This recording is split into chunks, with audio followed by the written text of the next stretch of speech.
La rosa de las tormentas. Libro primero.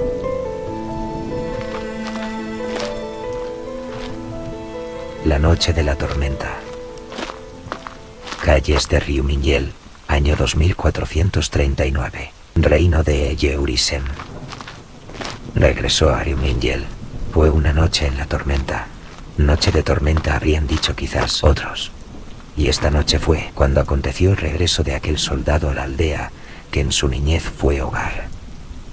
Y aquel guerrero regresaba tras largo tiempo ausente, errando en soledad y el silencio de la vergüenza. Caminó empapado por las calles que lo vieron nacer, de donde ya no quería conservar nombre alguno. Casi parecía huir de la mortecina luz de las exiguas lámparas de aceite que salpicaban el trayecto embarrado.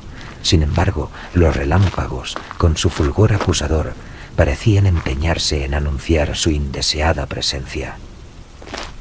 Casi podía sentir cómo a su paso enturbiaba las límpidas aguas de su recuerdo, con el mismo barro que esparcía con sus gastadas botas. ¿Cómo podía haber osado regresar a aquellas mismas calles donde años atrás, con sus amigos y perro, si bien no todo estuvo pintado de alegría, al menos no era tan gris como entonces? Las calles están vacías, Elam, se dijo para sí mismo, susurrando las palabras con cierto aire de amargura. Aún se acostumbraban sus ojos, de iris verde, a la penumbra tras uno de aquellos resplandores, seguido casi al instante por el ensordecedor trueno, cuando apenas había terminado de pronunciarlas. Y si podía albergar algo de alegría o de consuelo, el motivo era que no había nadie que lo reconociese para juzgarlo, porque de su pensamiento no se marchaba la idea de que merecía una muerte cruel si se había atrevido a regresar y no tenía el valor de al menos prevenir a los aldeanos acerca del mal que habría de sobrevenirles. «No vas a ser cuervo de mal augurio, ¿verdad?», susurró de nuevo en la soledad de la penumbra. «Ni les dirás que en gran parte es por tu maldita culpa». Y diciéndose esto mismo imaginó sin quererlo, tras los muros de las casas, a los niños, a las gentes, en sueño profundo y ajeno al terror que se acercaba implacable desde el lejano norte. Y las lágrimas acudieron a sus ojos con tal pensamiento. Como impulsado por la funesta idea, el viento comenzó a soplar aún con más fuerza. Agitaba las ramas de los árboles y arrastraba hojas secas por calles desiertas. Los faroles parpadearon débilmente, luchando por mantener encendida su débil luz. El repiqueteo de las gotas de lluvia resonaba sobre los tejados de las casas, creando una melodía triste y melancólica. Y casi a un mismo tiempo, y quizás llevado por el destino, se encontró justo delante de un cartel de taberna que conocía bien. Suspendido sobre el umbral, el cartel de madera envejecida balanceaba suavemente, crujiente por los estragos del tiempo y las inclemencias del clima. La frase último destino estaba cuidadosamente inscrita en él. Su significado le pareció entonces mucho más apropiado que las muchas otras veces que había pasado junto a él con anterioridad.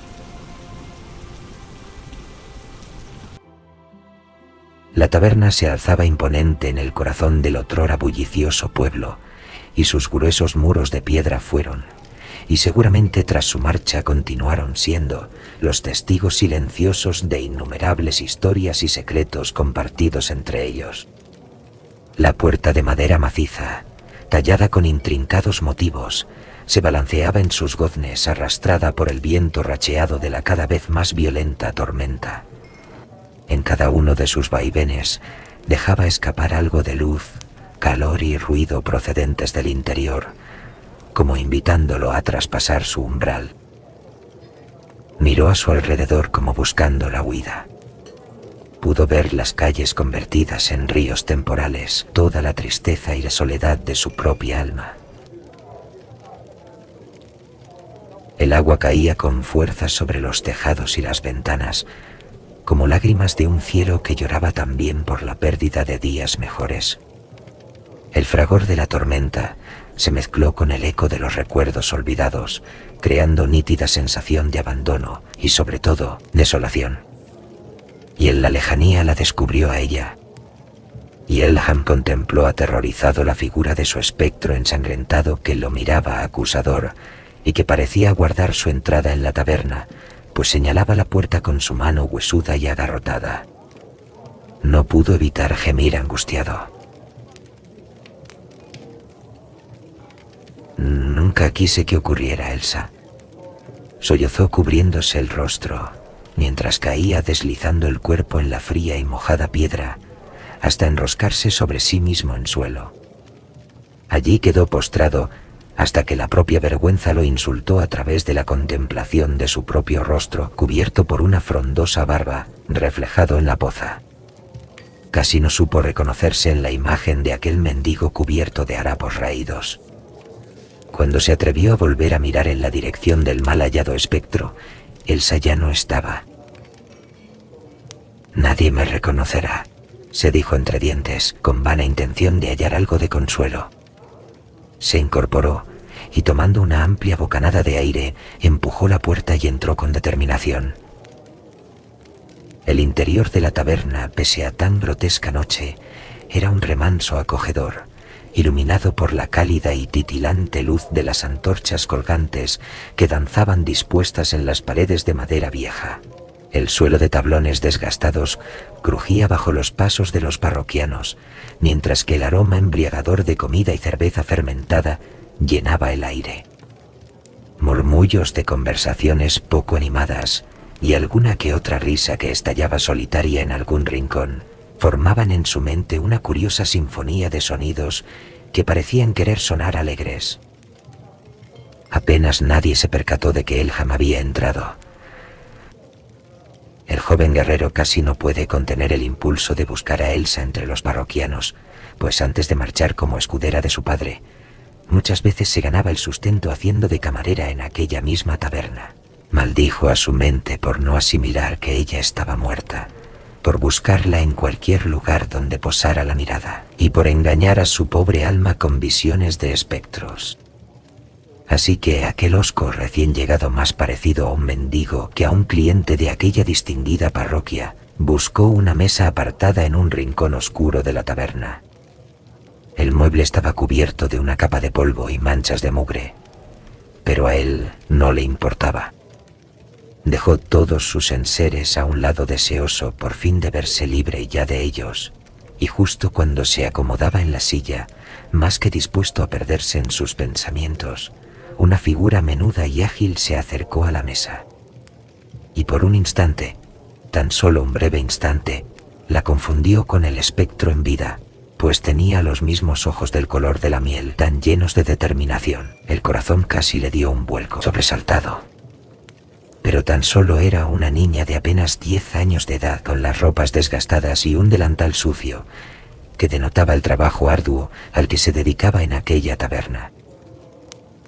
«¿En qué puedo servirle, señor?», le preguntó con voz temblorosa, pero suave, tras reponerse también del susto al contemplarlo, pues aquel hombre de ropas sucias, una barba tan desaliñada y un zurrón de viaje más grande que toda ella, más bien parecía un bandido.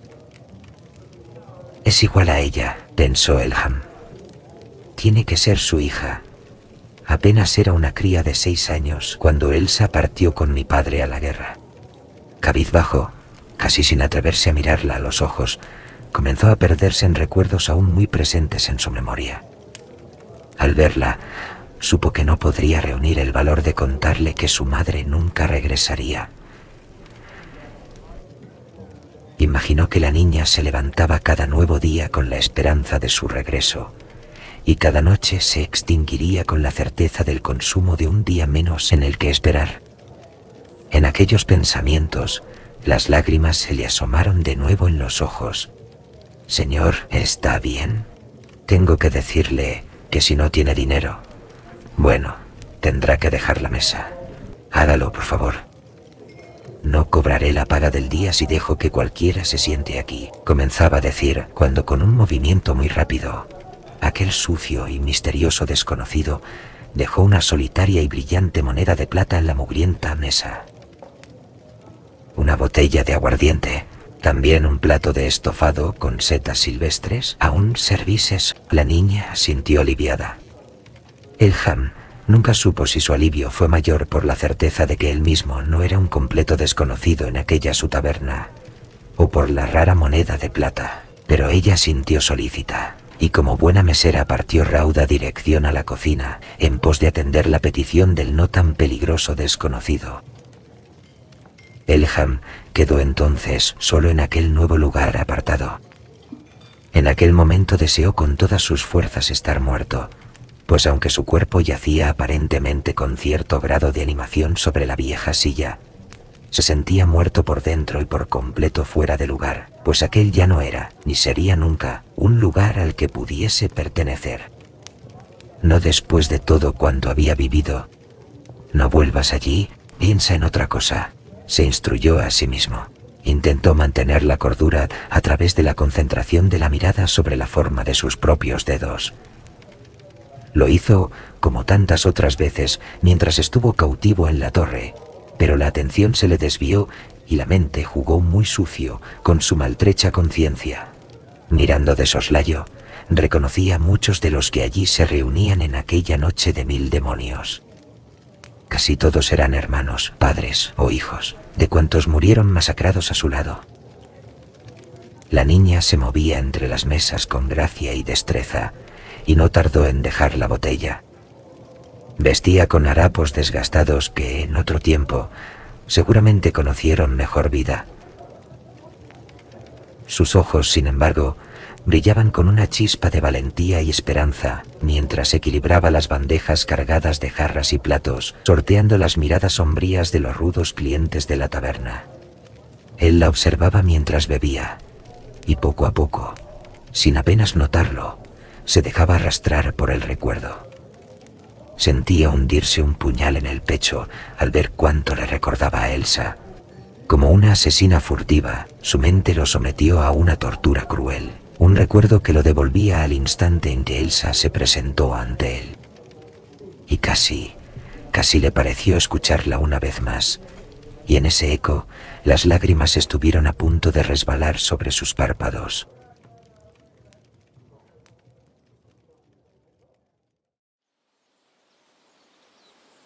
Campamento a las afueras de Karnak, año 2434.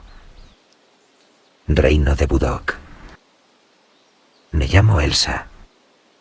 Seré tu escudera, dijo presentándose con firmeza.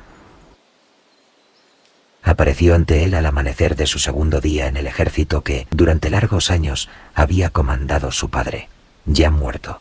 Era una mujer de mirada severa, aunque no desprovista de la bondad que insinuaban las casi imperceptibles arrugas de su rostro. Lo observaba con determinación, sin dejarle espacio para el rechazo. Sin duda había sido una mujer de una hermosura imponente en su juventud. A Elham le pareció que las cicatrices que surcaban su piel apenas restaban fuerza a la nobleza de sus rasgos. Apenas he llegado a este lugar. No dudo de tu aptitud para la batalla, créeme. Pero no soy el soldado más digno de tu servicio, Elsa. Hay muchos otros cuya vida es más valiosa que la mía, respondió con toda la cortesía que fue capaz de reunir. En realidad, Elham no comprendía por qué una escudera se presentaba ante él, ni qué motivo la llevaba a ofrecerse con tanta decisión. Desde tiempos muy antiguos, entre los altos hombres de Akálabed, habían sido muy pocas las mujeres a las que se les permitió acudir a la guerra. Por mera costumbre, eran escasas las que deseaban participar en ella. Y aun entre esas pocas, menos aún eran admitidas, pues debían demostrar pericia, tesón y valor excepcionales, incluso según los elevados baremos de los hombres. Las pocas que caían en gracia eran llamadas escuderas.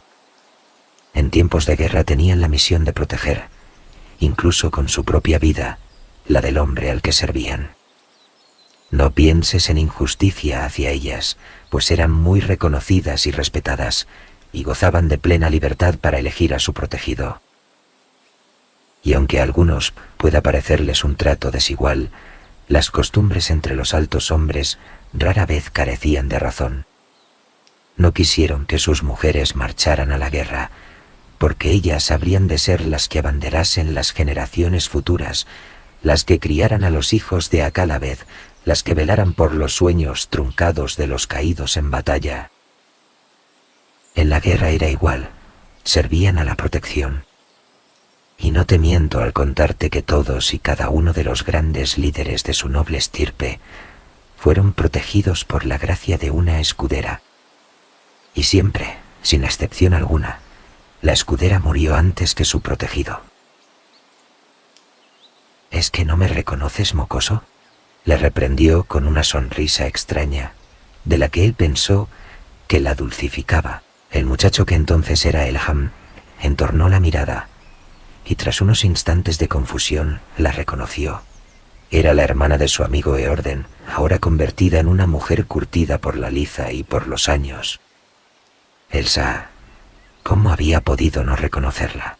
Cuando era poco más que un niño, había admirado la entereza con que soportó el injusto juicio de su familia, que rechazaba la senda que su hija mayor había elegido. Jamás aceptaron que la hermosísima y radiante Elsa, aquella que parecía nacida para brillar más que todas las demás, escogiera un camino tan duro, condenado casi con certeza a acabar con su vida. Tan solo su hermano menor, Eorden, la admiraba y respetaba tanto como lo hacía Elham. Y cuando su padre, el buen Dilos, partió a la guerra, la aceptó como escudera. Gracias a ella, sobrevivió a los años en el frente, y con el tiempo se escucharon historias y cantares sobre la doncella de las cicatrices. Algunos entonaban alabanzas, otros proferían historias lascivas sobre un supuesto encamamiento entre Elsa y el buen Dilos, su padre. Elham siempre las había rechazado, atribuyéndolas a las vilezas de los cobardes. Pero entonces, con Elsa de nuevo ante él, dudó, aunque solo lo hizo por un instante.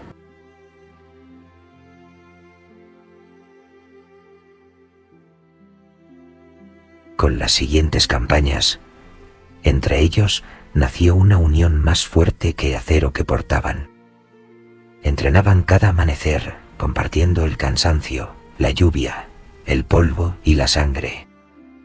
Elsa era siempre la primera imagen en la mañana, una constante férrea a la que asirse con cordura para no verse arrastrado a la locura. Apenas hablaban, pero cada gesto decía más que cualquier palabra. Para Elham, Elsa era la brújula que mantenía su voluntad firme, la única razón por la que no dejaba que la guerra lo consumiera por completo. Y aún así, en su interior, siempre creyó que él moriría primero. Pensaba que era lo justo, que su cuerpo debía ser el que cayera sobre la tierra antes que el de ella, porque no imaginaba mundo alguno en el que pudiera soportar su ausencia. Y, sin embargo, el destino no escucha los ruegos de los hombres. Fue en el valle de Kor, durante una jornada que olía a humo y desesperanza. Elham encabezaba el avance, cuando una lanza descendió del cielo como un juicio. No la vio llegar, solo sintió el golpe seco, la sombra que se interpuso, el sonido húmedo del hierro abriéndose paso entre la carne. Elsa la vio caer sobre él, la sangre derramándose por su costado, el rostro endurecido por el dolor, y aún así sereno. «Te dije que no dejaría que muriera solo», susurró, mientras el filo de su voz se quebraba. Él la sostuvo, incapaz de comprender. Luchó, gritó, mató sin conciencia, hasta que la noche cayó y el fragor se apagó en un silencio sin consuelo. Al amanecer la encontró aún con vida. Le curó como pudo, y ella sonrió apenas. Esa sonrisa cansada de quien ya sabe que está al final del camino. «No me debes nada, Elham. Es lo que juré». Él quiso creer que sanaría, pero en su interior ya la estaba perdiendo. Y cuando por fin cerró los ojos, la guerra quedó en silencio. La pena fue que ella muriese antes. Quizás fue eso lo que los salvó. Porque si Elham hubiera sido el primero en morir, Elsa habría seguido luchando hasta quebrarse del todo, y no habría quedado de ellos más que una historia sin final. Así, en su muerte, ella lo condenó a la vida, y él, viviendo, la convirtió en un recuerdo que lo mortificaba sin cesar.